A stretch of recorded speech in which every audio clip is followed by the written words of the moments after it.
அனைவருக்கும் வணக்கம். Welcome to Prahlad academy. நான் உங்கள் பிரவீன்குமார். டுடே நம்ம என்ன பார்க்க போகிறோம் அப்படின்னு சொல்லிட்டு பார்த்தீங்கன்னா, 11th ஓல்டு சிறப்பு தமிழில் புறநானூறு, இது 3வது இயலில் இருக்கிற சங்க இலக்கியங்களில் இருக்கிற புறநானூறு என்ற லெசனை நம்ம பார்க்க போகிறோம். ஸோ வாங்க லெசனுக்குள்ளே போகலாம். புறநானூறு அப்படின்னு சொல்லிட்டு பார்க்கும்போது, புறம் கூட்டல் 4 கூட்டல் 100, அதாவது புறப்பொருளை பற்றி ஒரு 400 பாடலை சொல்கிறதால இதை நம்ம என்னென்னு சொல்கிறோம்னா புறநானூறு அப்படின்னு சொல்லிட்டு சொல்கிறோம். ஸோ இப்போ இந்த புறநானூறு என்ற தொகுப்பை யார் தொகுத்தாருன்னா உ.வே.சா. ஆல்ரெடி சொன்னேன், இவர் இல்லைன்னா தமிழ் மொழியினுடைய மொழி வளமை இல்லாமல் போயிருக்கும்.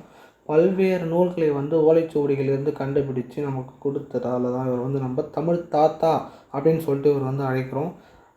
ஒரு இடத்துக்கு போகும்போது சீவக சிந்தாமணியை உங்ககிட்ட இருக்குதுன்னு கேள்விப்பட்டேன், ஸோ அதை எடுத்துக்கலாமா அப்படின்னு சொல்லிட்டு கேட்கும்போது, அந்த பரண மேலே இருக்கியா, அப்போ எடுத்திக்கா அப்படின்னு சொல்லிட்டு அந்த வீட்டுக்காரர் உரிமையாளர் சொல்கிறாரு. அப்போது அவரும் அந்த பரணையில் இருக்கிற அந்த சீவக சிந்தாமணியை ஒரு திணத்துலேருந்து தேடிட்டுருக்காரு. அப்படி தேடும்போது அங்கே இருந்த ஒரு தேள் அவர் கையை கொட்டுச்சு. அப்படி கொட்டும்போது அவருக்கு அந்த சீவக சிந்தாமணியும் கையில் பிடிச்சிட்டார். அந்த டைமில் அவர் ஒரு வார்த்தை சொன்னதாக ஒரு ஆர்டிக்கலில் எழுதியிருக்காங்க. என்ன அப்படின்னு சொல்லிட்டு பார்த்தீங்கன்னா, தேளோ என்னை கொட்டியது, உடலோ கடுத்தது, ஆனால் சீவக சிந்தாமணியோ கிடைத்தது, அதனால் எனக்கு இனித்தது அப்படின்னு சொல்லிட்டு தமிழ் மீது அவ்வளவு பற்று கொண்ட ஒரு மிகப்பெரிய அன்பானவர் யாருன்னு சொல்லிட்டு பார்த்தீங்கன்னா நம்ம உ.வே. சாமிநாத ஐயாவை சொல்லலாம். அதனால தான் அவரை நம்ம தமிழ் தாத்தா அப்படின்னு சொல்லிட்டும் சொல்கிறோம். ஸோ அப்படியேப்பட்ட புகழுக்குரியவர் தான் யார், நம்ம உ.வே. சுவாமிநாத ஐயர். இப்போது 400 செய்யுட்களை கொண்ட ஒரு தொகுப்பு நூல் எது, புறநானூறு. ஓகேங்களா. மேலை நாட்டு தமிழறிஞரான ஜி.யு. போப் புறநானூற்றுடைய சில பாடல்களை அவர் என்ன பண்ணியிருக்காரு, ஆங்கிலத்தில் என்ன பண்ணியிருக்காருன்னா மொழிபெயர்த்திருக்காரு.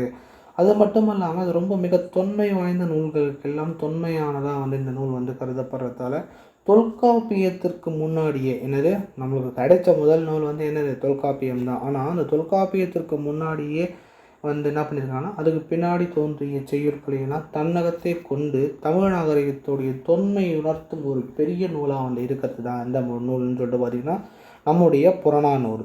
அப்படி புலவர் பெருமக்கள் அவ்வப்போது அப்போ பாடிய பாடலுடைய ஒரு தொகுப்பாக தான் இந்த நூல் இருக்குது. அதனால தான் இது ஒரு தொகை நூல் அப்படின்னு சொல்லிட்டு சொல்கிறோம். அப்போது தொல்காப்பிய புறத்திணையில் அடங்கியுள்ள அந்த புறத்திணைக்கு ஏற்ப அந்த திணையும் துறையும் வகுக்கப்பெற்று அதன் பிறகு என்ன ஆச்சுன்னு சொல்லிட்டு போனால் புறத்துறை இலக்கணத்துக்கு அந்த ஒரு சீர்த்த இலக்கியமாகவும் இந்த நூல் திகழுது. அந்த காலத்தில் வாழ்ந்த மக்களோட எண்ணங்கள், சொற்கள், இலக்கண ஒழுக்கள் இது எல்லாமே இந்த இலக்கிய செறிவு பெற்று இந்த புறநானூற்றில் காணப்படுகிறது. ஓகேங்களா. அடுத்தது இந்த புறநானூற்றை போலவே வேறு பல நூல்கள்லாம் இருக்குது. அந்த வேறு பல நூல்கள் மொத்தம் எவ்வளோன்னு பார்த்தீங்கன்னா, இந்த புறநானூற்றோட தவிர்த்து பார்த்தீங்கன்னா 7 நூல். அந்த 7 நூலை சேர்த்து தான் இப்போ 8 தொகை நூலாக நம்ம சொல்லிகிட்ருக்கோம். ஸோ அந்த நூல்கள் இதில் கொடுத்துருக்காங்க. அது மட்டும் இல்லாமல் அவை நற்றிணை, குறுந்தொகை, ஐங்குறுநூறு, பதிற்று 10, பரிபாடல், கலித்தொகை, அகநானூறு, புறநானூறுன்ற ஒரு 8 நூல் இருக்குது. இந்த நூல்கள்லாம் பல புலவர்கள் பல்வேறு காலத்தில் வாழ்ந்தவங்களுடைய பாட்டுகளுடைய தொகுப்பாக தொகுக்கப்பட்டதால் தான் இது ஒரு தொகை நூலாக கருதப்படுகிறது. ஓகேங்களா. அடுத்து நம்ம பார்க்க பார்த்தோன்னே என்ன அப்படின்னு சொல்லிட்டு பார்த்தீங்கன்னா, புறநானூற்று செய்யுளினுடைய தொன்மை, அதன் பிறகு இலக்கண ஒழுக்கம் இது எல்லாமே சேர்ந்து ஒரு இலக்கிய செறிவுடைய ஒரு நூலாக இந்த புறநானூறு தெரிகிறது. இந்த தொகுப்பில் இருக்கிற செய்யுளை பல புலவர்கள் வெவ்வேறு காலங்களில் சொன்னாங்க, வெவ்வேறு காலங்களில் பாடியுள்ளார்கள். இதற்குரிய கடவுள் வாழ்த்து பாடியவர் யார், இந்த புறநானூற்றுக்கு கடவுள் வாழ்த்து பாடலை பாடியவர் யார் அப்படின்னு சொல்லிட்டு பார்த்தீங்கன்னா, பாரதம் பாடிய பெருந்தேவனார் பாடியிருக்காரு. இந்த நூலுக்கு பாரதம் பாடிய பெருந்தேவனார் எந்த கடவுளை வச்சு பாடியிருக்காரு அப்படின்னு சொல்லிட்டு பார்த்தீங்கன்னா, சிவபெருமானை வைத்து கடவுள் வாழ்த்தாக வைத்து பாடியிருக்காரு. 8 தொகை நூல்கள் ஒன்றாகிய இந்த புறநானூறு பண்டை தமிழகத்தில் இருக்கிற அரசியல் நிலைமையையும் அந்த அரசியல் வாழ்க்கை இல்லாமல் குடி வாழ்க்கை, அதாவது மக்களுடைய இல்ல வாழ்க்கையையும், அதுக்கப்புறம் பொருளாதார செழுமையையும் புலவர் பெருமக்களுடைய அந்த பெருமையையும் இந்த நூல் என்ன பண்ணிடுதுன்னா ரொம்ப எடுத்து சொல்லுதுங்க. இந்த காலத்தில் தமிழ் மக்கள் நெஞ்சில் அரசியல் சீர்திருத்தங்களை தோற்றுவிக்கும் நூலாக என்ன இருக்குன்னா இந்த நூல் திகழ்கிறது. சங்க இலக்கியங்கள் பற்றி விரிவான தகவல்களும் இதில் சொல்லியிருக்காங்க. ஓகே. இப்போது இந்த பாடலை, அதாவது இப்போ பல புலவர்கள் பாடியிருக்காங்கன்னு சொன்னேன். அப்படி அந்த பல புலவர்கள் பாடியதாக இருந்தாலும் இப்போது நம்ம பாட புத்தகத்தில் கொடுத்துருக்க இந்த பாடலை பாடியவர் யார் அப்படின்றது தான் பார்க்க போகிறோம். பாண்டியர்களில் நெடுஞ்செழியன்னு சொல்லிட்டு பல பேர் இருக்கிறாங்க. இருந்தாலும் அதில் ஆரிய படை கடந்த நெடுஞ்செழியன் அப்படின்னு சொல்கிறவர் தான் இந்த பாடலை வந்து பாடியிருக்கார். அவர் ஒரு புவி மன்னராகவும் இல்லாமல் கவி மன்னராகவும் வந்து இருந்திருக்காரு. இப்பாடலுடைய கல்வியின் சிறப்பை வந்து அவர் வந்து ரொம்ப தெளிவாக சொல்லியிருக்காரு. இது புறநானூற்றில் வந்து 183வது பாடலாக வந்து கொடுத்துருக்காங்க. ஸோ பாடலை வந்து நம்ம பார்ப்போம். உற்றொழி உதவியும் ஒருபொருள் கொடுத்தும் பிற்றை நிலை முனியாது கற்றை நன்றே பிறப்போர் அன்னவுடன் வயிற்றுள்ளும் சிறப்பின் பாலறையும் தெரியும் ஒரு குடி பிறந்த வல்லோருள்ளும் மூத்தோன் வருக வெண்ணாதவருள் அறிவுடையோனரு அருஞ்செல்லும் வேற்றுமை தெரிந்த நாற்பாலுள்ளும் கீழ்ப்பால் ஒருவன் கற்பின் மேற்பால் ஒருவது மவன்கட்படுமே அப்படின்னு சொல்லிட்டு பாண்டிய ஆரிய படை கடந்த நெடுஞ்செழியன் வந்து இந்த பாடல் வந்து சொல்லியிருக்கார். இந்த பாடல் வந்து எந்த திணையில் வந்து பாடப்பட்டிருக்குன்னு பாருங்கள். பொதுவியல் திணையில் வந்து பாடப்பட்டிருக்கு. இதனுடைய துறை வந்து என்னென்னா பொருண்மொழி காஞ்சித்துறை. பாட்டுடைய பொருள் வந்து பார்ப்பதற்கு முன்னாடி நம்ம வந்து இந்த திணையையும் துறையும் வந்து பார்ப்போம். அப்போ பொதுவியல் திணைனா என்ன அப்படின்னு சொல்லிட்டு பார்த்தீங்கன்னா, புறப்பொருள் வெண்பாமாலை வந்து ஒரு 12 திணைகளை வந்து வகுத்திருக்கு. அதில் தொல்காப்பியம் 7 என்று வகுத்திருக்கு. ஆனால் புறப்பொருள் வெண்பாமாலை வந்து 12 திணைகளை வகுத்திருக்கு. அந்த 12 திணைகளில் வெற்றி முதல் பாடான் திணை இருக்குது பார்த்தீங்களா, அது வரை வந்து புறப்பொருள் வந்து பற்றி சொல்லும். அதில் கூறப்படாத ஒரு விஷயத்தையும் அகத்திணைக்கு பொதுவாக இருக்கிற ஒரு விஷயத்தையும் வந்து அந்த புற ஒழுக்க நிகழ்ச்சிகளை வந்து தொகுத்து சொல்கிறது தான் வந்து எதுன்னு சொல்லிட்டு பார்த்தீங்கன்னா இந்த பொதுவியல் திணை. சிம்பிளாக சொல்லணும் அப்படின்னு சொல்லிட்டு பார்த்தீங்கன்னா, வெற்றி முதல் பாடான் வரை கூறப்படாத விஷயத்தை வந்து புறத்திணைக்கு உட்பட்டு அகத்திணைக்கு உட்பட்டு இது என்ன பண்ணுதுன்னு சொல்லிட்டுன்னா எடுத்து சொல்லும். அதுதான் வந்து என்ன அப்படின்னு சொல்லிட்டு பார்த்தீங்கன்னா பொதுவியல் திணை அப்படின்னு சொல்லுவாங்க.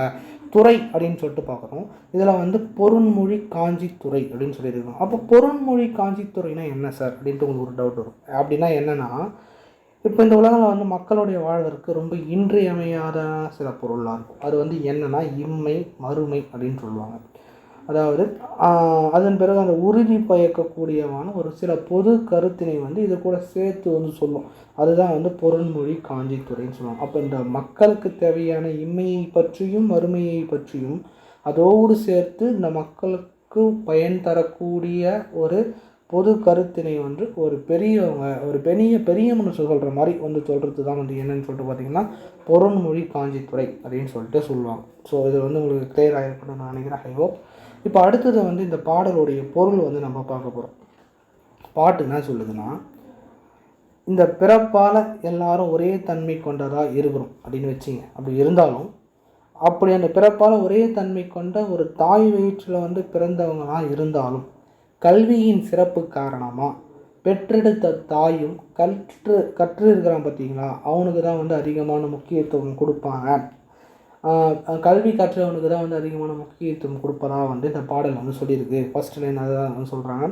ஒரு குடியில் பிறந்த பலருள்ளும் இருக்கிறாங்க. ஒரு குடியில்னு இது ஒரு குடும்பத்தில் பல பேர் இருந்தாலும் கல்வி கற்றாத காரணத்தினால வந்து என்ன பண்ணுவாங்கன்னா மூத்தவனை வருகவென்று அழைக்காமல் அந்த மூத்தவனை வந்து கொஞ்சம் கல்வி கற்காமல் இருந்துட்டு அதுக்கப்புறம் வர பசங்கள்லாம் கொஞ்சம் என்ன பண்ணுவாங்க படிச்சுட்டு கூட இருக்கலாம்னு வச்சுங்க. அப்போ அப்படி படித்திருக்கும் நிலைமையில் என்ன ஆகுன்னு சொல்லிட்டு பார்த்தீங்கன்னா, கல்வி கற்காத அந்த மூத்தவனை விட்டுட்டு கல்வி கற்ற அந்த சான்றோரான இளையவர்களையும் வந்து என்ன பண்ணுவாங்க வந்து அறிவுடையவன் சொல்லும் வழியிலே வந்து தன்னுடைய இதுவை வந்து செல்கிற மாதிரி இருக்கும். ஆனால் இதில் கொஞ்சம் யோசிச்சு பாருங்கள். அந்த காலத்தில் ரொம்ப கஷ்டமாக இருக்கும். மூத்தவங்க தான் என்ன பண்ணுவாங்கன்னா அந்த குடும்பத்தின் கஷ்டத்தின் காரணமாக வந்து வீட்டுக்கு விட்டு வேலைக்கு போகிற சுச்சுவேஷன் இருக்கும். வேலைக்கு போயிட்டு அதுக்கப்புறம் அவங்களுக்கு அந்த சம்பளத்தின் மூலமாக பின்னாடி வர தம்பி பசங்க எல்லாத்தையும் படிக்க வைப்பாங்க. அந்த டைமில் என்ன தான் அவங்க படித்து அவங்க கல்வியில் வந்து மேல்நிலையில் இருந்தாலும் அவங்களுக்கு தெரியும் நம்ம இந்த லெவலில் இருக்கிறதுக்கு காரணம் இந்த மூத்தவன் தான்ட்டு. பட் சபையோருக்கு வந்து தெரியாது. அதனால் வந்து கல்வி கற்றவனை மேலாக கருதினாலும் அந்த கற்றறிந்தவர்கள் வந்து மூத்தவனை தான் வந்து இந்த நிலைமைக்கு வந்து காரணமாக இருப்பவங்க வந்து நினைப்பாங்க. அந்த லெவலில் வந்து அந்த காலத்தில் இருந்த அறமானது வந்து செயல்பட்டது. வேறுபாடுள்ள 4 குலங்களுக்குள்ள வந்து கீழாக கருதப்படும் குலத்தில் ஒருத்தர் பிறந்தாலும் அப்படியாப்பட்ட குலத்தில் ஒருத்தர் பிறந்து கல்வியின் மூலமாக வளர்ந்து ஒரு மேன்மை நிலையை வந்து அடையும் போது மேற்குலத்தில் இருப்பவரும் அந்த தாழ்குலத்தில் பிறந்து இப்போ அதிகாரியாக வந்திருக்காரு பார்த்தீங்களா, அவங்களுக்கு ஈடாக வந்து அவங்களை வணங்குற லெவலுக்கு வந்து இந்த கல்வியானது ரொம்ப சிறப்பு வந்து தருகிறது அப்படின்னு சொல்லிட்டு இந்த பாடல் வந்து சொல்லுதுங்க. அதனால் ஒருவர் தம் ஆசிரியருக்கு வந்து துன்பம் நேர்ந்து விடுத்து அவருக்கு உதவி செய்தும் மிக்க பொருளை தந்தும் அவருக்கு வந்து வழிபாடு செய்யும் தன்மையை வெறுக்காமலும் கற்பது நலம் அப்படின்னு சொல்லிட்டு சொல்கிறாங்க. இப்போ இதில் நீங்கள் என்ன பண்ணுறாங்கன்னு சொல்லிட்டு பார்த்தீங்கன்னா, அந்த காலத்தில் தன்னுடைய ஆசிரியருக்கு ஏதேனும் ஒரு துன்பம் நேர்ந்து விடாமல் பார்த்துப்பாங்க. அப்படி துன்பம் எதனாவது நேர்ந்ததுன்னா கூட அந்த துன்பத்திற்கு என்ன கைமாறு செய்யணும், என்ன செய்யணும்னு சொல்லிட்டு அந்த உதவியை வந்து செய்து அதன் மூலமாக வந்து தன்னுடைய கல்வியை வந்து வளப்பெற்று சிறந்து விழுந்தது வந்து அந்த காலத்தில் வந்து இந்த பாடல் வந்து சொல்லியிருக்காங்க. இப்போ அப்படியே கொஞ்சம் கம்பேர் பண்ணி பாருங்களேன். இப்போ நான் ஸ்கூலில் வந்து ஒர்க் பண்ணிகிட்டு இருக்கும்போது என்ன அது அப்படின்னு சொல்லிட்டு பார்க்குறீங்க. என்னோட பணி செய்யும் ஆசிரியர்கள்லாம் இப்போது வந்து பசங்க வந்து அடங்க மாட்டாங்க, பசங்களை வந்து எதுவும் கேட்க முடியல, அவங்களுடைய இது வந்து அதிகம்னு சொல்லிட்டு பசங்க தான் இப்போது வந்து ரொம்ப மேலே இருக்கிற மாதிரி இப்போது ஆசிரியர்கள் வந்து பயந்து கோயிலாக எதுவும் நடந்துடக்கூடாது சாமி அப்படின்னு சொல்லிட்டு வேண்டிக்கிட்டு போயிட்டுருக்காங்க.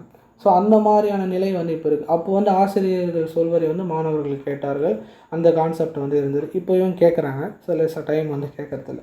பட் அப்படியாப்பட்ட பசங்களுக்கும் இந்த ஆசிரியர்கள் தான் என்ன பண்ணணும், நல்லது எது கெட்டது எதுன்னு புரிய வச்சு அவங்களையும் வந்து திருத்த வேண்டிய ஒரு கடமை இருக்கிறதால ஸோ அந்த மாதிரியான நிலைமை வந்து போயிட்டுருக்கு.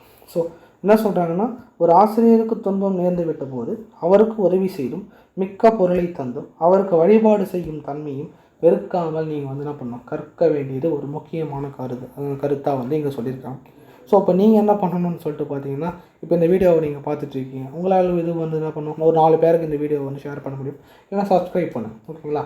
இது வந்து இந்த யூடியூப் சேனல் வந்து வளர்வதற்காக நீங்கள் செய்கிற ஒரு சின்ன ஒரு உதவியாக வந்து இது இருக்கும். ஸோ இது போல் வந்து இந்த பாடல் மூலமாக வந்து நம்ம இதை கற்றுக்கலாம். ஸோ அது மட்டும் இல்லாமல் இந்த செயலுடைய வந்து மேன்மையான விஷயம் வந்து என்னென்னு சொல்கிறதுன்னா, சங்க காலத்திலேயே வந்து கல்வியின் மேன்மை வந்து உணர்ந்ததால் இந்த கல்வின்றது ரொம்ப ரொம்ப முக்கியம் அப்படின்னு சொல்லிட்டு இப்போவும் வந்து பறைசாற்றப்படுகிறது. இந்த செய்யுள் அடிகள் வந்து நீங்கள் என்ன கற்றுக்கணும்னா, ஃபஸ்ட்டு நல்லா படிக்கணும், நல்லா படித்து கரெக்டாக படிக்கணும், அந்த படித்ததுக்கு ஏற்ற மாதிரி வந்து நம்ம நடந்துக்கணும், ஏற்றத்தாழ்வுகள் இல்லாமல் நடந்துக்கணும், பாகுபாடு இல்லாமல் வந்து நடந்துக்கணும். ஸோ இதெல்லாம் வந்து இதில் வந்து நீங்கள் வந்து கற்றுக்க வேண்டியது. ஸோ அதனால தான் பிற்ற நிலை முனையாது கற்றை நன்றே அப்படின்னு சொல்லிட்டு இந்த பாடல் வந்து சொல்லியது. இந்த பாடல் வந்து எதற்கு ஈடாக வந்து ஒரு திருக்குறளுக்கு வந்து ஈடாக வந்து சொல்லியிருக்காங்க, உடையார் முன் இல்லார் போல் கற்றும் கற்றார் கடையரே கல்லாதவர் அப்படின்னு சொல்லிட்டு சொல்லியிருக்காங்க. ஸோ இது வந்து அந்த திருக்குறளுக்கு வந்து ஈக்குவலாக வந்து சொல்லியிருக்காங்க ஃப்ரெண்ட்ஸ். அது இல்லாமல் வேறு என்ன அந்த கல்வியின் மூலமாக தெரிஞ்சுக்கணும், வேறு எந்த நூல்கள்லாம் சொல்லியிருக்குன்னு சொல்லிட்டு பார்த்தீங்கன்னா நம்ம அது பின்னாடி அப்படியே பார்க்கலாம். இப்போது இந்த பாடலுடைய சொற்பொருள் வந்து பார்ப்போம். சொற்பொருள் அப்படின்னு சொல்லிட்டு பார்க்கும்போது ஆறுனா என்ன அப்படின்னு சொல்லிட்டு பார்த்தீங்கன்னா நெறி, உரு அப்படின்றது வந்து மிகுதி, இது வந்து ஒரு உரிச்சொற்றொடர், ஓகேங்களா. அதனால் மிகுதியை வந்து பெற்று வருகிறது. சிறப்பு அப்படின்னு சொல்லிட்டு பார்க்கும்போது இங்கே கல்வியினுடைய மேன்மையை வந்து குறித்து பேசுகிறது. பிற்றை அப்படின்றது வந்து பிற்பட்ட தன்மையையும், முனி என்பது வந்து வெறு என்பதையும், வேற்றுமை என்பது வேறுபாடு என்பதையும் வந்து குறிக்கிறது. ஸோ இது வந்து ரொம்ப இம்பார்ட்டன்ட். அதில் உருன்றது ரொம்ப இம்பார்ட்டன்ட், பெற்றை தன்மைன்றது பார்த்துங்க, ஓகேங்களா. ஸோ அடுத்தது வந்து இப்போ இந்த பாடலோட பொருள் சொன்ன பார்த்தீங்களா, அது எல்லாமே இங்கே கொடுத்துருப்பாங்க, நீங்கள் ஒரு வாட்டி வந்து ரீட் பண்ணிக்கோங்க. இப்போது ரொம்ப இம்பார்ட்டண்ட் வந்து என்னென்னா, அறிவுடை ஒருவனை அரசனும் விரும்பும், இந்த மேற்கோள்லாம் ரொம்ப முக்கியம். வெற்றி வேர்க்கையில் வந்து அறிவுடை ஒருவனை அரசனும் விரும்பும் அப்படின்னு சொல்லிட்டு சொல்லியிருக்காங்க. வெற்றி வேர்க்கை என்று அழைக்கப்படும் நருந்தவையில் வந்து சொல்லியிருக்காங்க. கல்லாது மூத்தானை கைவிட்டு கற்றான் இளமை பாராட்டும் உலகுன்னு சொல்லிட்டு 4 அடியார் நான் சொன்னேன்ல, மூத்தவன் வந்து கல்வி கற்கவில்லை என்றாலும் அவன் மூலமாக வந்த இளையவன் கல்வி கற்றாலும் உலகம் வந்து அவனை தான் சிறந்தவன்ற மாதிரி சொல்லும். சிறப்பின் பாலார் மக்கள் அல்லார், மரப்பின் பாலார் மன்னர்க்கு என்று மணிமேகலையில் வந்து சொல்லியிருக்காங்க. அது கல்வியின் மேன்மையை வந்து இதுவும் மணிமேகலையும் சுட்டுகிறது, ஓகேங்களா. ஸோ இதுதான் வந்து நம்மளுடைய புறநானூறு பாடல் மூலமாக நம்ம தெரிஞ்சுக்க வேண்டியது. இதுக்கப்புறம் இந்த லெசனை நீங்கள் படிச்சுட்டு பின்னாடி இருக்கிற புக் பேக் கொஷின்ஸ்லாம் ஆன்சர் பண்ணுங்கள். நான் தனியாக வந்து எல்லா லெசன்ஸும் முடிச்சுட்டு கடைசியாக வந்து லாஸ்ட்டு ரிவிஷன் பண்ணுறதுக்காக உங்களுக்கு கடைசியாக வந்து புக் பேக் கொஷின்ஸ்க்கு உண்டான ஆன்சர்லாம் வந்து போடுறேன். ஸோ அடுத்தது நம்ம பார்க்க வேண்டியது வந்து என்னென்னா, ஒரு பாக்ஸில் ஒரு திறம் பானார் யாழின் தீங்குருள, ஒரு திறம் யானர் வண்டின் இமரி செய்ய, ஒரு திறம் கண்ணார் குழலின் கரைவழ, ஒரு திறம் பன்னார் தும்பி பந்தி செய்யூத, ஒரு திறம் மன்னார் முடிவில் இசையழ என்று பரிபாடலில் வந்து சொல்லியிருக்காங்க. இதில் ஈஸியாக நம்ம ஞாபகம் வச்சுக்கலாம், எல்லாமே எழன்னு வரும். அதை விட இங்கே ஒரு திறம் என்பது இப்படி ஒரு திறம் என்று வந்தாலே அது வந்து என்ன நூல், பரிபாடல் அப்படின்றது ஈஸியாக ஞாபகம் வச்சுக்கலாம். அடுத்தது பாருங்கள், புறநானூரில் வந்து இன்னொரு பாடல் அருமையாக கொடுத்துருக்காங்க. முன்னை தெவ்வர் முரணிவிய பொறக்குருதிய நுதி மறுப்பினின் இனக்களிறு செல கண்டவர் மதிற்கதவ மெழிச்சொல்லவும் பிணநழங்க கலனுழக்கி இன நன்மாச்சல கண்டவர் கவைமுள்ளின் புழையடப்பவும் அப்படின்னு சொல்லிட்டு ஒரு புறநானூறு பாடல் வந்து சொல்லியிருக்காங்க, ஓகேங்களா. இதுவும் அப்படியே ஒரு 2-3 வாட்டி பார்த்தீங்கன்னா உங்களுக்கு அந்த பாடல் வந்து ஞாபகம் வந்துடும். அடுத்தது வந்து செய்யுள். செய்யுளில் வந்து பழமொழி 400. இது எல்லாமே சிலபஸில் இருக்குதுங்க. அதனால் வேறு வழியில் படித்து தான் ஆகணும். சிறிய பொருள் கொடுத்து செய்ய வினையால் பெரிய பொருள் கருதுவாரே விரிபு விராம் புனலூர வேண்டையரை விட்டு வரால்கு வாங்குபவர். ஓகேவா? இது வந்து ஒரு பழமொழி. லாஸ்ட் லைன் எப்போவுமே வந்து பழமொழியாக வந்து இருக்கும். ஸோ அதனால் அது ஞாபகம் வச்சுங்க. ஸோ இதுதான் வந்து புறநானூறிலிருந்து நம்ம தெரிஞ்சிக்க வேண்டியது. அடுத்தது வந்து நம்ம பார்க்க போகிறது வந்து என்ன அப்படின்னு சொல்லிட்டு பார்த்திங்கன்னா பரிபாடல். இந்த பரிபாடல் என்னும் நூல் வந்து நம்ம என்ன தெரிஞ்சுக்கணும்னு சொல்லிட்டு பார்த்திங்கன்னா, இந்த பரிபாடல் அப்படின்னு சொல்லிட்டு ஃபஸ்ட்டு பார்ப்போம். 10 பாட்டு 8 தொகை இதெல்லாம் வந்து என்ன நூல்னு சொல்லுவாங்க? சங்க நூல்கள். அதாவது 10 மேற்கணக்கு நூல்கள் அப்படின்னு சொல்லிட்டு இதெல்லாம் வந்து நம்ம சொல்லுவோம். ஓகேங்களா? அப்போது இந்த சங்க இலக்கியத்தில் தமிழருடைய பண்பாடு, நாகரிகம் முதலியவற்றை விளக்கும் தன்மையை கொண்டது தான் வந்து என்னென்னா அந்த சங்க பாடல்கள்லாம். அப்போது பல்வேறு புலவர்கள் பல்வேறு காலகட்டத்தில் பாடிய இந்த சங்க கால செய்யுள்லாம் நறுமணமிக்க மலராக வந்து வீசி கொண்டு இருக்கிறதால அதை வந்து நம்ம தமிழருடைய பொற்காலமாக வந்து நம்ம என்ன சொல்லலாம்? சங்க காலத்தை வந்து சொல்லலாம். இப்போது பரிபாடல் அப்படின்னா என்னென்னா ஒரு பாட்டு வகையில் ஒன்று. இதனுடைய இயல்பை தான் தொல்காப்பியம் வந்து என்ன பண்ணியிருக்கு? ரொம்ப டீட்டெயில்டாக விளக்கி சொல்லியிருக்கு. உறுதி பொருள் 4 இன்பத்தைய பொருளாக கொண்டு இதில் வந்து மலை விளையாட்டு, புனல் விளையாட்டு போன்ற பாடல்லாம் வர மாதிரி வந்து இதில் வந்து அமைஞ்சிருக்கும். அப்போது உரையாசிரியர்கள் ஒருவரான பேராசிரியர், அவருடைய பேரே வந்து என்னது? பேராசிரியர் தான். ஓகே, அவருடைய பெயர் தெரியாததால் பேராசிரியர்னு வச்சுருக்காங்க. இது வந்து இசைப்பா அப்படின்னு சொல்லிட்டு பரிபாடலை வந்து சொல்லியிருக்கார். இயல் மான் தேர்ச்சி இசைப்பரிபாடல் அப்படின்னு சொல்லிட்டு ஒரு வரியும் வந்து குறிப்பிடுகிறது. இதனை வந்து பரிபாட்டு அப்படின்னு சொல்லிட்டும் சொல்லுவாங்க. இயல் இசை நாடகம் முத்தமிழ் நயமும் ஒருங்கே கொண்டதால் இதை வந்து என்னன்னு சொல்லுவாங்கன்னா ஓங்கு பரிபாடல். என்னது? இயல் இசை நாடகம் 3 தமிழும் சேர்ந்து ஒன்றா இருக்கிறதால ஒன்று வந்து ஓங்கு பரிபாடல் அப்படின்னு சொல்லிட்டு ஓங்கி நம்ம என்ன சொல்கிறோம்? முழங்குற மாதிரி ஞாபகம் வச்சுக்கோங்க. 70 பரிபாடல் நூல்கள் இருக்குது. மொத்தமாக வந்து பார்த்திங்கன்னா பரிபாடல் இருக்கிற பாக்களுடைய எண்ணிக்கை வந்து 70. ஆனால் நம்மளுக்கு கிடைச்சது வந்து எவ்வளோனா 22 தான். ஓகேங்களா? ஆனால் சில புக்கில் வந்து 24ன்னு இருக்கும். பட் இந்த புக்கில் வந்து 22 தான் கொடுத்துருக்காங்க. ஸோ பரிபாடலில் மொத்தம் 70 பாடல் இருந்தாலும் இதை வந்து இறையனரக பொருள் உரையாசிரியராலும் பேராசிரியர் மூலமாக வந்து மொத்தம் 22 பாடல் வந்து கிடச்சிருக்கு. அதில் திருமாலுக்கு 6 பாட்டு, செவ்வேலுக்கு 8 பாட்டு, வைகை நதி இருக்குது பார்த்தீங்களா, அதுக்கு 8 பாட்டு ஸோ வந்து சொல்லியிருக்காங்க. ஓகேங்களா? இது மொத்தம் சேர்த்தா 22 வந்துடும். ஓகேங்களா? இதுதான் வந்து இப்போதைக்கு கிடச்சிருக்கு. திருமார்க்கு 4 செவ்வேட்கு 31 பாட்டு, காடு காட்கு 1 மறுவினிய வையை 26 மாமதுரை 4 என்ப செய்ப பரிபாடல் திறம் அப்படின்னு சொல்லிட்டு பாடல் வரிகள் இருந்தாலும் வைகை நதிக்கு வந்து இப்போ நம்மளுக்கு கிடைச்சது 8, செவ்வேல்னா முருகனுக்கு வந்து 8, பெருமாளுக்கு 6, இது மொத்தம் சேர்த்து 22 தான் கிடைச்சிருக்கு. ஓகேங்களா? இல்லை காடுகால் காளி இது தொகுப்பித்த ஒரு பெயர்லாம் வந்து நம்மளுக்கு தெரியல.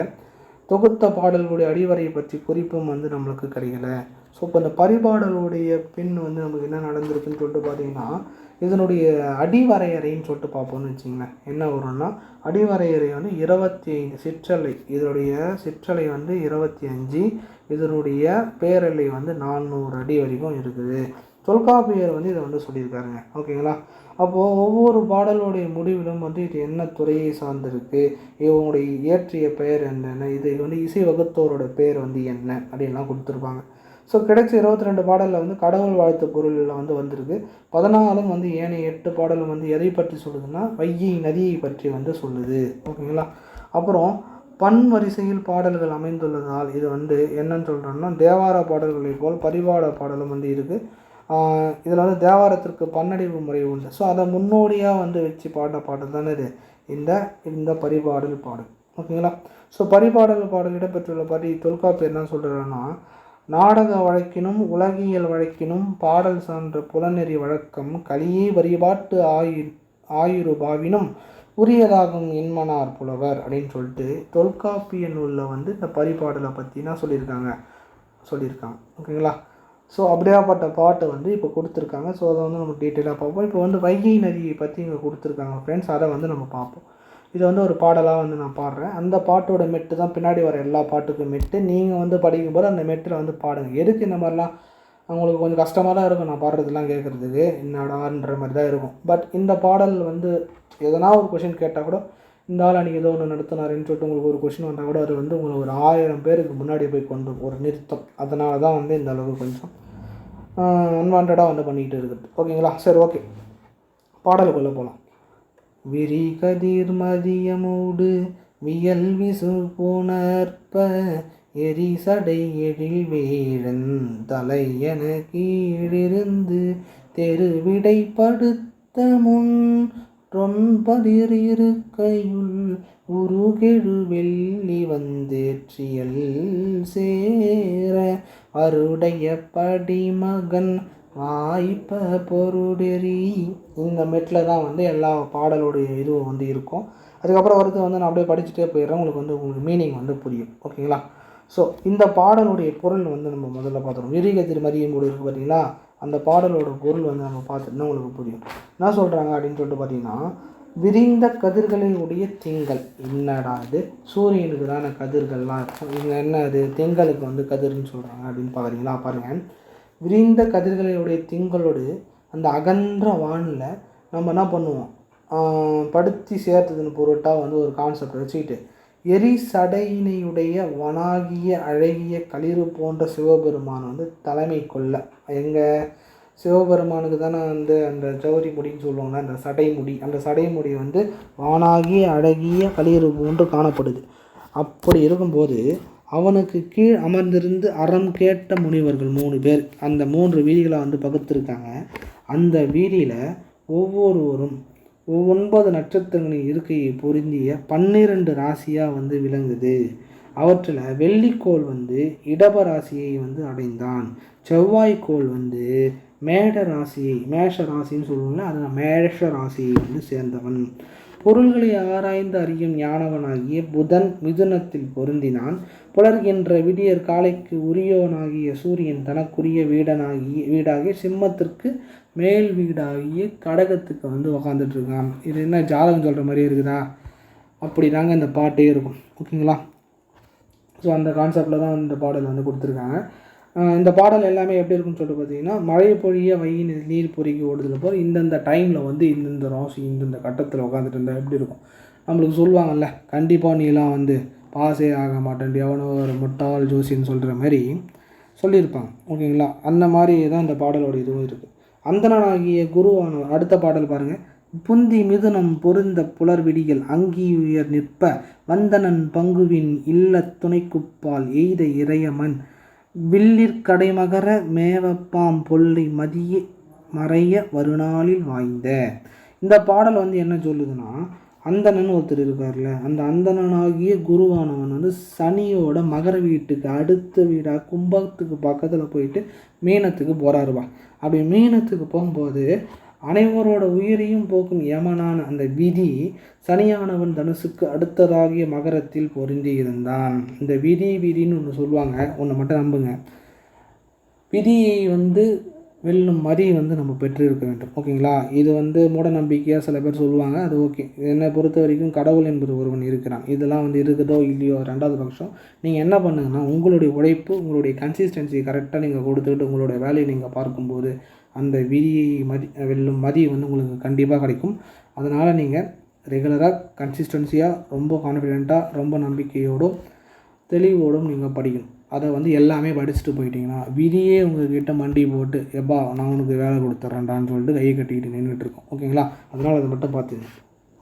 அடுத்தது பாருங்கள் என்ன சொல்கிறாங்கன்னா, 2வது பாட்டில் ராகுவாகிய பாம்பானவன் விரையச் சென்று சந்திரனை மறைத்தபடி மகரத்தில் நின்றான். அப்போ தான் அகத்தியர் வராரு போல இருக்கு. அகத்தியன் என்னும் மீன் உயர்ந்த தன் இடத்தை மிதுன ராசிக்கு சேர விதிர்கதிர் வேணிர் பருவத்து பின்வரும் கார்காலத்தில் மழை பொழியும்ன்ற ஒரு நூலில் வந்து சொல்லப்பட்டிருக்கு. இந்த விதியினால் தான் உயர்ந்த செய்யமலை கண் பெய்த மழை மிகுதி சுவையால் வைகை ஆற்றின் கண்ணில் வந்து என்னது கரைகள்லாம் வந்து நெரிச்சு தள்ளுது அப்படின்னு சொல்லிட்டு வந்து இந்த 2வது பாடலை வந்து சொல்லுது. ஓகேங்களா? 3வது வந்து என்ன சொல்கிறாங்கன்னு சொல்லிட்டு பார்த்தீங்கன்னா, பொதியின் முனிவன் புரைவரை கீறி மிதுனமடையை விரிகதிர்வேனில் எதிர்வரவு மாறி எய்கெனவற்றால் புரைகழு செய்யும் பொழிமழை தாழ நெறிதருவும் வையை புனல். ஓகேங்களா? இது வந்து முதல் 1வது லைன்லேருந்து 15வது லைனுக்கு இப்போ பொருள் வந்து நம்ம பார்த்தாச்சு.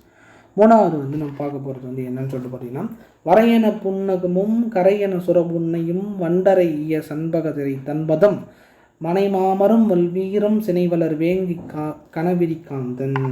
இந்த பாட்டும் அதன் பிறகு வந்து 30வது லைன் வரைக்கும் இந்த இதுவே வந்து சொல்லிவிடுது. தாய தோன்றி தீயென மலரா ஊரை அவிழ்த்த புடைத உன்னீளம் வேய்பயில் சோலை அருவி துத்தர பாய்திரை உந்தி தருளால் ஆய்தோல் வயவர் அரிமலர் துறை என்கோ அப்படின்னு சொல்லிட்டு 25வது பாடலும். 30 வந்து என்ன சொல்லுதுன்னு பாருங்களேன்.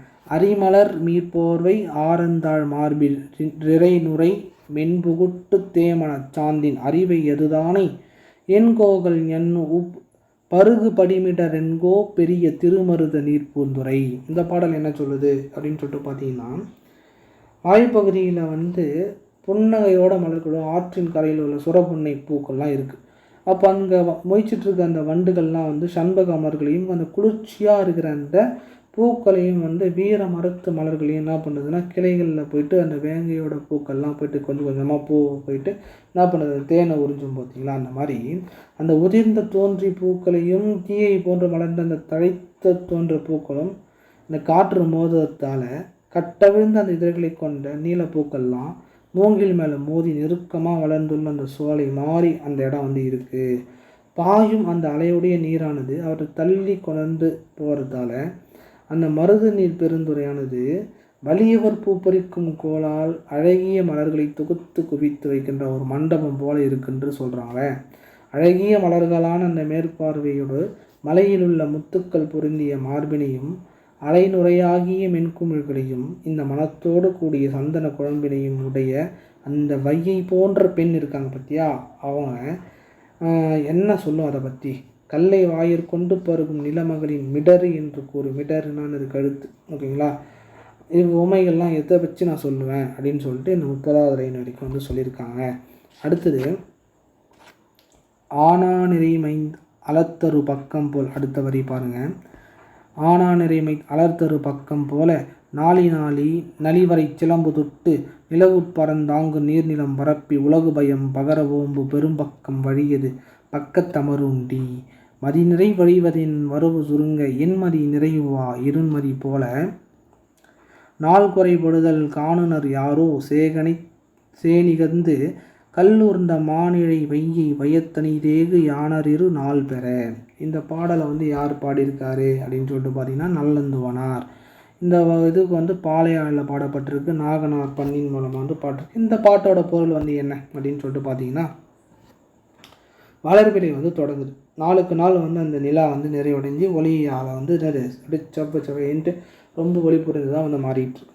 அப்போ அந்த வைகைக்கு நாளுக்கு குளிர்ந்த மலை பக்கத்தில் அந்த மலை சாரலில் தொடங்கி நிலம் முழுவதும் வந்து என்ன பண்ணுது, அந்த வெள்ள நீர் பரப்பை வந்து பரப்பிக்கிட்டு இருக்கு.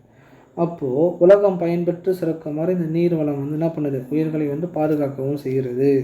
அடுத்தது தேய்வரி பக்கத்தில் தேவர்களின் உணவாதலுடைய மதியமானது நாளுக்கு நாள் தினாவது மதி இது தேஞ்சு கொஞ்சம் வருது. அப்போ அந்த வைகையினுடைய கண் நீர் வரவு சுருங்கி கொண்டே வந்து தேய்வரையில் 8ஆம் நாளில் விளங்கும் பாதியலான மதியை போல அதன் நீர் வரவுனது கொஞ்சம் கொஞ்சமாக குறைஞ்சி பாதியாக வந்து மாறிடுச்சு. அப்போ அந்த நிறைமதி வந்து நாளுக்கு நாள் குறைவுற்று பெருசாக வந்து என்ன ஆகுதுன்னா அமாவாசை ஆகுது போல் வைகையுடைய நதியினுடைய திசை மாற்றப்பட்டு அதனுடைய நீரோட தன்மைக்கு வந்து கொஞ்சம் கொஞ்சமாக குறைக்கப்பட்டு கொஞ்சம் கொஞ்சமாக அந்த தண்ணியே இல்லாமல் போகுது. ஸோ அப்போ மலையின் மேலிருந்து ஊர்ந்து வந்த மாட்சியமையுடைய அந்த அணிகலன் கொண்டவள் தான் யார், அந்த வைகை மகள். வரவு சுருங்கிய நாளிலும் மக்கள் பயன்பெறுமாறு நீ வழி தணிந்து மெல்லன செல்லணும் அப்படின்னு சொல்லிட்டு இந்த பாட்டில் வந்து சொல்லியிருக்காங்க. ஓகேங்களா. ஸோ இதுதான் வந்து இந்த பாடலை வந்து சொல்லியிருக்காங்க. அதுக்கப்புறம் வந்து நீங்கள் பார்த்தீங்கன்னா பின்னாடி வந்து சொற்பொருள் விளக்கம். அங்கினா என்னன்னா கார்த்திகை. ஓகேங்களா. அங்கி என்பது எதை குறிக்கிறதுனா இதெல்லாம் ரொம்ப இம்பார்ட்டன்ட்ங்க. இதெல்லாம் யாரும் படிச்சிருக்க மாட்டாங்க, சும்மா படிச்சிங்க. அங்கினா கார்த்திகை. அந்தணன்னா வந்து இங்கே வியாழ நட்சத்திரம் வந்து குறிக்கிறது. அறிவைன்றது பெண், இங்கே வந்து வைகை நதியை வந்து குறிக்கிறது. அறை என்பது வந்து பாடு. அணை என்பது வந்து என்னன்னு சொல்கிறோம், உள்ள வரையான வரையில் உள்ள. ஆய் அப்படின்றது வந்து ஆய்ந்தெடுத்த சிறந்த ஒரு கடையவளல் ஒரு மன்னனையும் குறிக்கிறது. இய அப்படின்றது வந்து காரணமாக விலங்கு. உரு அப்படின்றது வந்து திறம். உருனானது திறம். உவா இருள்னா இருள் உவா அமாவாசை. உவா என்பது ஆல்ரெடி நம்ம ஒரு புது புக்கில் படிச்சிருப்போம், இல்லை 11th புக்கில் தான் 11th நியூ புக்கில் படிச்சிருப்போம். உவான்றது அமாவாசை. இப்போது அமாவாசை இருள். ஊதை அப்படின்றது வாடை காற்று, ஊத காற்று என்று சொல்லுவாங்க. அடுத்தது எண்மதி அப்படின்றது வந்து என்னென்னா 8ஆம் நாள். எரின்றது வந்து தீ தெய்வமாக உடைய கார்த்திகை நட்சத்திரத்தை வந்து குறிக்குது. ஏறுன்றது வந்து இடபராசி ஏற்றியல். கடைன்றது வந்து அடுத்து தனுசு ராசிக்கு அடுத்தது மகர ராசின்னு சொல்லுவோம். அது கணவீரி அப்படின்றது வந்து செவ்வலரி கொத்தா வந்து பூ பறிக்கத்தால் வந்து சொல்லுவாங்க. காந்தல் அப்படின்றது வந்து சிவப்பு நிறமுடைய 5 இதழ்களை கொண்டிருக்கும் ஐவிரல்களுக்கு இது வந்து சொல்லுவாங்க. புலவர்களுக்கு வந்து ஓமையாக அந்த பூ வந்து சொல்லுவாங்கப்பா, எதை காந்தல் மலரை. கெழு வந்து மிக்கன்னு சொல்லுவாங்க. கோல் அப்படின்றது பூ பறிக்க பயன்படுத்தப்படும் கொம்பு தான் இது கோல். இதே வந்து கோல் அப்படின்றது வந்து ஒரு சடையோடைய பகுதியை வந்து குறிக்கும். 10th புக்கில் படிப்போம். சடை அப்படின்றது வந்துன்னா சடையுடைய சிவபெருமானை வந்து குறிக்கிறது. இங்கே திருவாதிரை நட்சத்திரம் வந்து குறிக்கிறது. ஓகேவா? சடைன்றது வந்து திருவாதிரை நட்சத்திரம். சிலம்புன்றது மலையை வந்து குறிக்கிறது. சுரப்புன்னைன்றது ஒரு வகை புன்னை மரம். ஓகேவா? அதுக்கப்புறம் வந்து சேன்ன்றது வந்து நெடுந்தொலைவு. சேன்ன்றது நெடுந்தொலைவு. சையம் அப்படின்றது வந்து சையை மலையை வந்து சொல்லுது. இதுதான் வையையாறு, இங்கே தான் தோன்றும் இடம். தானை என்றது வந்து முந்தானை. ஓகேங்களா? முன்றானை அப்படின்றது நான் வச்சுக்கோ. தேன்றது இனிய. தோன்றி அப்படின்றது வந்து ஒரு வகை மலர்.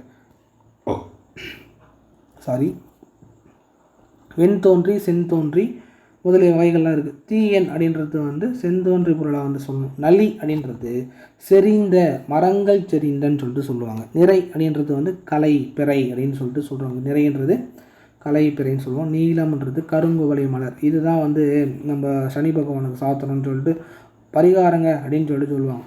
பங்கு அப்படின்னு சொல்லிட்டு பார்க்கும்போது சனிக்கோள். படி என்பது நிலமகள். பயம் என்பது பயன். பாம்பு என்பது ராகுவை குறிக்கும் சொல். ஏன்னா பாம்பு வந்து இந்த சந்திரகிரகணம் சொல்லுவோம் பார்த்தீங்களா, அதுலேயே வந்து ராகு வந்து சந்திரனை வந்து விழுங்குதல்ன்ற மாதிரி தான். நம்மளுடைய கோயிலுக்கெலாம் போகும்போது கூட பார்த்திங்கன்னா பாம்பு வந்து ஒரு சந்திரனை வந்து விழுங்குற மாதிரி ஒரு கல்வெட்டில் வந்து அந்த சிற்பங்களை வந்து பொறிக்கப்பட்டிருக்கும். அந்த மாதிரி தான் அது.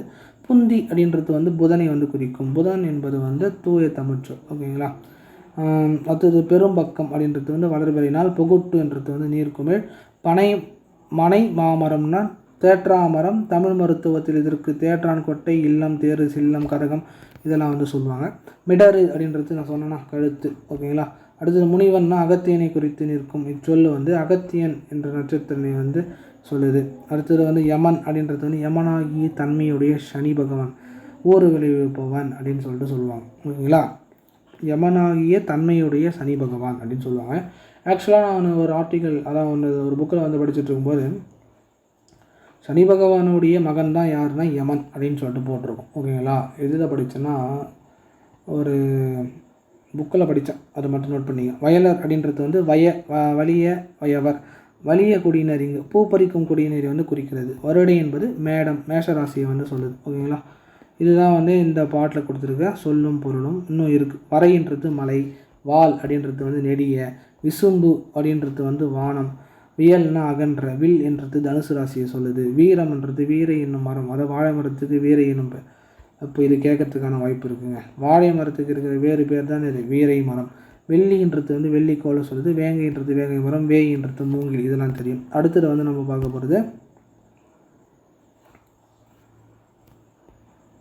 வேடம்ன்றது யானை. இங்கே வந்து யானையினுடைய பிறப்பு நாளாகிய பரணி நட்சத்திரத்தை வந்து சொல்லுது. வேடம் என்பது பரணி நட்சத்திரத்தை வந்து சொல்லுது. ஓகேங்களா? ஸோ இந்த பாடலோடைய பொருள் நம்ம எல்லாமே பார்த்துட்டோம். அதன் பிறகு உங்களுக்கு என்ன கொடுத்துருப்பாங்கன்னா புக் பேக் கொஷின்ஸ் தான் வந்து கொடுத்துருப்பாங்க. ஸோ அதை வந்து இது எல்லாத்தையும் படிச்சுட்டு அதை போட்டு பாருங்கள். ஓகேங்களா? கடைசியாக வந்து உங்களுக்கு புக் பேக் உண்டான கொஷின் ஆன்சர் கொடுக்கப்படும். அடுத்தது வந்து நம்ம பார்க்க போகிறது வந்து என்ன அப்படின்னு சொல்லிட்டு பார்த்தீங்கன்னா குறிஞ்சி பாட்டு. குறிஞ்சி பாட்டில் குறிஞ்சி பாட்டுனா என்னென்னா, குறிஞ்சி பாட்டு என்ற பெயர் வந்து குறிஞ்சி திணைக்குரிய பாட்டு. ஓகேங்களா? இப்போ குறிஞ்சி என்பது வந்து என்ன ஃபஸ்ட்டுன்னு சொல்லிட்டு பார்த்தீங்கன்னா மலையும் மலை சார்ந்த இடம். ஓகேங்களா? புணர்தலை உரிப்பொருளாக கொண்டு இந்த திணை ஒழுக்கம் வந்து நிகழ்கிறது. ஓகேங்களா? இப்போ குறிஞ்சி என்பதற்கு ஒரு பொருள் வந்து என்ன, குறிஞ்சி என்பது ஒரு பூ தான். ஓகேங்களா? அது வந்து ஒரு 12 வருஷத்துக்கு ஒரு முறை வந்து பூக்கிற ஒரு அரிதான பூ.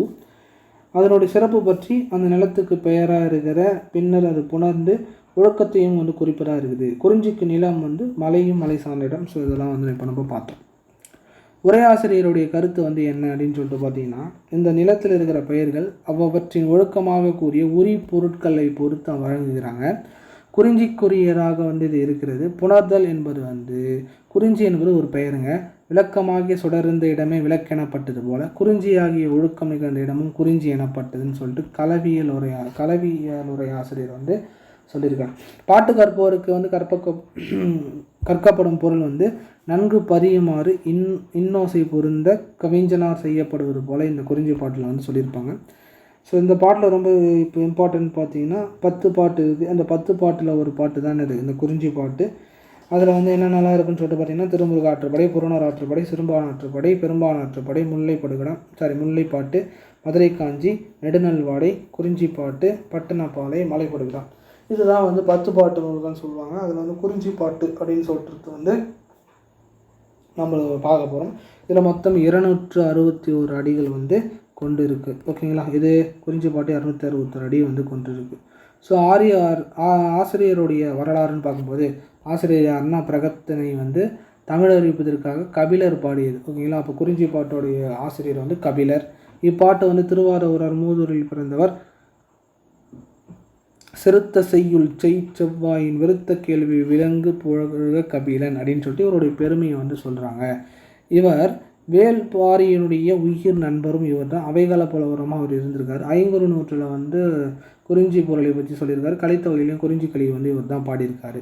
குறிஞ்சி திணை பாடுவதில் வந்து ரொம்ப ரொம்ப மிக வல்லவருங்க. ஓகேங்களா, இது வந்து 1090 ஆண்டுகளுக்கு முன்பு வாழ்ந்தவர் வந்து சொல்லியிருக்காங்க. நூல் வரலாறு அப்படின்னு சொல்லிட்டு பார்க்கும்போது அகப்பாடலில் வந்து தலைமகன் பெயரை வந்து சொல்லவே கூடாது. மக்கள் வந்து நுரையெலிய வயிற்றினை சுட்டி ஒருவர் பெயர் கொல பெறார் அப்படின்னு சொல்லிட்டு இந்த பாட்டில் வந்து தொல்காப்பிய நூற்பாவல் வந்து சொல்லியிருக்காங்க. ஸோ அப்போ இந்த குறிஞ்சி பாட்டு மகத்திணையை சேர்ந்தது. தலைவன் வந்து இன்னென்று பெயர் குறிப்பிடவில்லை. இந்நூலுக்கு வந்து நச்சினார்கினிய சிறந்த உரையாக வந்து சொல்லியிருக்காங்க. இந்த நூலில் மலைவளமும் பன்மலர் விசேடமும் அதை விசேஷம்னு சொல்லுவாங்க. தலைவன் தலைவியாக வந்து 2 பேரும் மாட்டிக்கிட்டு கழிப்பேரென்பும் இல்லற முறைமையும் கற்பின் இன்றியமையாமையும் பாங்கி செவிலிக்கு அரித்தொடு நிற்கும் முறைமையும் என்ன சொல்லியிருக்காங்கன்னா பெருங்குறிச்சி என்று வழங்கும் சொல்லியிருக்காங்க. அதாவது வந்து ஒரு அகப்பாடல். அகம்னா என்னங்க அப்படின்னு சொல்லிட்டு பார்த்தீங்கன்னா தலைவனும் தலைவியும் இன்னது என்று வெளியே கூற முடியாத அந்த செயல், காதல், அன்பு இருக்குது பார்த்தீங்களா, அதுதான் வந்து அகம். இந்த மாதிரியான விஷயத்தை வந்து அகத்தில் வந்து சொல்லுவாங்க. ஸோ அது போன்ற பல விஷயத்தை வந்து நம்ம வந்து இப்போ இதெல்லாம் பார்க்க போகிறோம். ஸோ அகம் அப்படின்னு சொல்லிட்டு பார்க்கும்போது வந்து களவியல் அன்பு இருக்குது, கற்பான அன்பு இருக்குது. கற்பான அன்பு என்று பார்க்கும்போது வீட்டில் சொல்கிற பேரண்ட்ஸை பார்த்துட்டு கல்யாணம் பண்ணிக்கிட்டு அதன் பிறகு லவ் பண்ணிக்கிட்டு சந்தோஷமாக ஜாலியாக இருக்கிறது. களவியல் அன்பு அப்படின்னு சொல்லிட்டு பார்க்கும்போது வீட்டில் வந்து பார்க்கறதுக்கு முன்னாடியே நம்மள ஒரு பொண்ணு பார்த்துட்டு நம்ம பாட்டு ஜாலியாக என்ஜாய் சுற்றிக்கிட்டு இருந்துட்டு அதாவது களவியல் அன்பு. தெரியாமல் சுற்றுறது, பார்க்குக்கு போகிறது, பீச்சுக்கு போகிறது, அந்த மாதிரிலாம் இருந்துட்டு அதன் பிறகு வந்து வீட்டுக்கு தெரிஞ்சு அதுக்கப்புறம் வந்து சண்டையோ சச்சரவோ பண்ணி அதுக்கப்புறம் சமாதானம் பண்ணி கல்யாணம் பண்ணி திரும்பவும் வந்து அது வந்து கற்பேனும் காதலாக வந்து மாற்றுறது. இந்த மாதிரியான கான்செப்டெலாம் வந்து இந்த அகம் போன்ற நூல்களில் வந்து வருங்க. இதுதான் வந்து என்ன அப்படின்னு சொல்லிட்டு பார்த்தீங்கன்னா அகம் சார்ந்த நூல்களில் இது வந்து இருக்குது. இதில் வந்து நம்ம பார்க்குறது என்ன பார்க்க போகிறோம்னா அடுத்தது பாட்டு தான். 1 மினிட் தண்ணி குடிச்சிட்டேன்.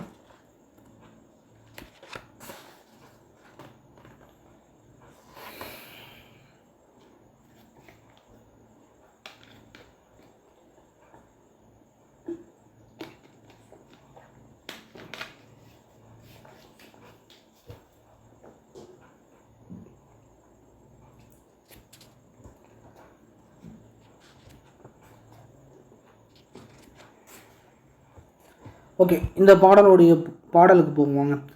அன்னாய் வாழிவேன் தன்னை ஒண்ணுதல் ஒளிமென் கூந்தல் என் தோழி மேனி விரலெழி நெகிழ்த்த வீவரு கடுநோய் அகலுள் ஆங்கன் அரியனூர் வினாயும் பரவியின் தொழுதும் விரவு மலர்த்தூயும் அப்படின்னு சொல்லிட்டு இந்த ஃபஸ்ட்டு 5 வரி வந்து சொல்லுது. அதன் பிறகு பாருங்கள், வேறுபல் உருவீர் கடவுள் பேணி நரையும் விரையும் ஓச்சியும் அளவுற்று எய்யா மயலை நீயும் வருந்துதி நற்கவின் தொலையவும் நருந்தோ நிகழவும் புட்பிறர் அறியவும் புலம்புவன் தலைப்பவும் அப்படின்னு சொல்லிட்டு இந்த 10வது வரி வரைக்கும் சொல்லுது. ஸோ இதனுடைய பொருள் வந்து என்னன்னு சொல்லிட்டு பார்த்தோன்னா கடவுளை இப்போ அவங்க அம்மா தான் அன்னாய் வாழிவேன், ஆனால் இப்போ அன்னை வந்து தாயே நீ வாழ்க, யான் கூறுன்ற சற்று கொஞ்சம் சொல்கிறது கொஞ்சம் கேளேன், அழகிய ஒளி புரிந்த நெற்றியும் தழைத்த கரிய நெடிய கோந்தலையும் வந்து நீ பெற்றிருக்க, பேரழகும் உடல் வனப்பும் கொண்ட தலைவி என்னுடைய தோழி, அவள் தன் கைவளையில் கழன்று விழ மெலிந்து வருந்துவதற்கு காரணமாகிய நோய் என்னவென்று தெரியாது திகைத்தாய்.